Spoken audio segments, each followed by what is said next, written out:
David, would you be willing to share your Venn diagram? I think it's so helpful. You mean show it or describe it? It's probably just easier. Either or, you have sharing privileges enabled, so you can do either. Well, so John Sharp and I wrote a book called Fun, Taste, and Games, and we evolved this model for describing fun as an aesthetic form, and that has a 6-part model, which would be fascinating to take all the rest of the time up describing. But central to it is something that I like to talk to people about, which is just sort of like, what is fun? To try to get people away from the idea that fun is just a word like cool or awesome or neat, that it's kind of in the eye of the beholder.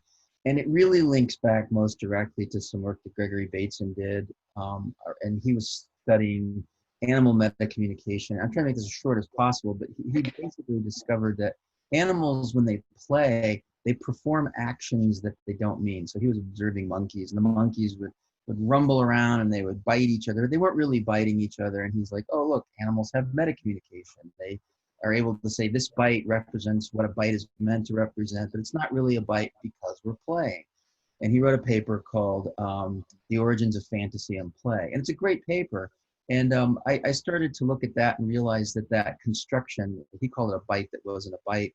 I just generalized it to call it the is not, was really an easy way to describe what we mean by fun. And it's a challenging concept because in the West, we're pretty much taught that things are black and white, male and female, right and wrong, Democrat, Republican, whatever it is, we have this kind of binary view of the world, which adheres to a notion that doesn't really fit reality, because in reality, things are really confusing. And I like to look at Disneyland a lot. I think Disneyland's a fun place. I mean, it's built out of all this stuff that's there, but it's not real. Castles that aren't castles, rivers that aren't rivers, mountains that aren't mountains. So what it really amounts to is, I think fun is this particularly freeing, ambiguous state of being where things are both real and unreal at the same time.